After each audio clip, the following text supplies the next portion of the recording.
السلام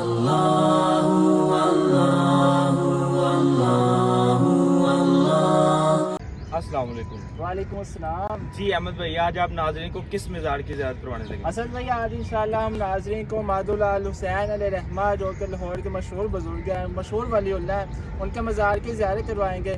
چلیے ناظرین، مزار کی زیارت کرتے ہیں۔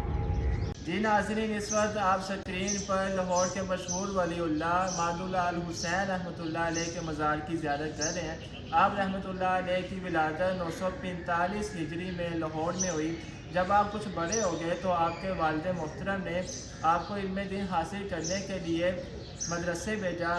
ٹکسالی دروازے کے قریب شیخ ابو بکر علیہ رحمہ کا مدرسہ تھا۔ آپ کے والد محترم نے آپ کو وہاں داخل کروا دیا۔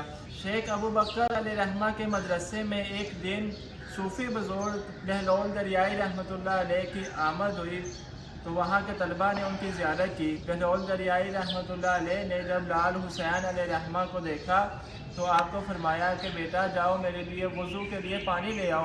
آپ علیہ رحمہ نے مدرسے میں پانی کو تلاش کیا تو پانی نہ پایا، لہٰذا آپ نے مدرسے سے پھر دوڑ لگائی اور پھر دریائے راوی سے جا کر آپ پانی کو لے کر آئے اور بزرگ کو پیش کر دیا۔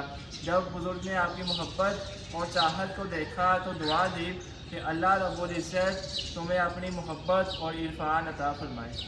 مادولال حسین رحمۃ اللہ علیہ کے پیر و مرشد بہلول دریائی رحمۃ اللہ علیہ لاہور آنے سے قبل مولا علی رضی اللہ تعالیٰ عنہ کے مزار پر 1 سال تک مجاوری کی، وہاں صفائی کرتے رہے، وہاں عبادت و ریاضت اور مخلوق خدا کی خدمت کرتے رہے۔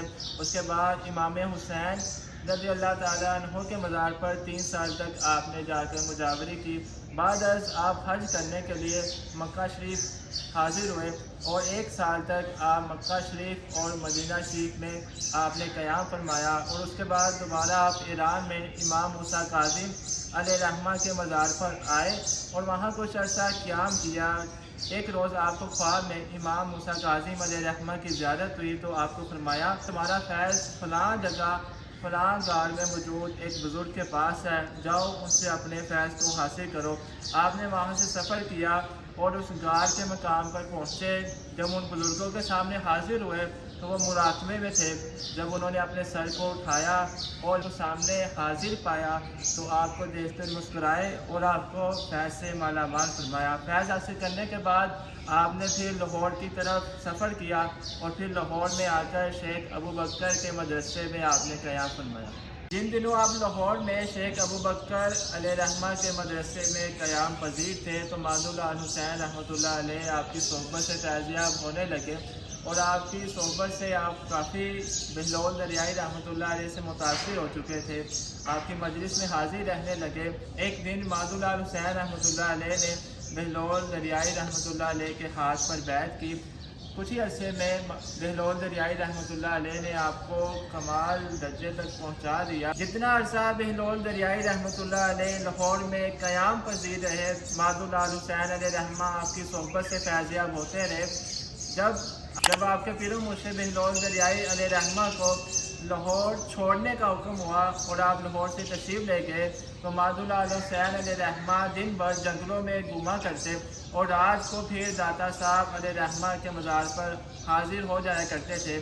دن بھر آپ جنگلات میں سیر کیا کرتے تھے اور رات کا قیام آپ داتا حضور کے دربار پر حاضر ہو کر وہاں عبادت و ریاضت کیا کرتے تھے۔ ایک دن آپ کے دل میں شوق جذبہ پیدا ہوا کہ میں دوبارہ قرآن پاک کی تفسیر کو دہراؤں، لہٰذا آپ نے قرآن پاک کی تفسیر کو پڑھنا شروع کر دیا۔ جب آپ 21ویں پارے کی اس آیت پر پہنچے جس کا ترجمہ ہے کہ دنیا کی زندگی نہیں مگر کھیل کود، تو آپ کا دل دنیا سے مکمل اچاٹ ہو گیا۔ آپ نے اپنے استاد سعد اللہ علیہ رحمہ سے اس کے مطلب کو دریافت کیا۔ انہوں نے ظاہری مطلب کو دہرایا۔ آپ علیہ رحمہ کہنے لگے کہ یہ ظاہری مطلب تھا، میں اب اس کا باطنی مطلب دکھاتا ہوں۔ اس کے بعد آپ نے تفسیر مدارک کو اٹھایا اور جا کر کنویں میں پھینک دیا۔ اس پر آپ کے ساتھ موجود آپ کے اساتذہ اور شاگرد حیران ہونے لگے۔ آپ کے ایک دوست کہنے لگے کہ اتنی قیمتی کتاب تم نے کنویں کے حوالے کر دی، یہ تم مجھے عنایت کر دیتے۔ اس پر آپ نے فوراً کنویں میں ہاتھ ڈالا اور اس کتاب کو باہر نکال لیا۔ یہ کرامت آپ کی دیکھ کر آپ کے دوست بہت حیران ہوئے کہ وہ کتاب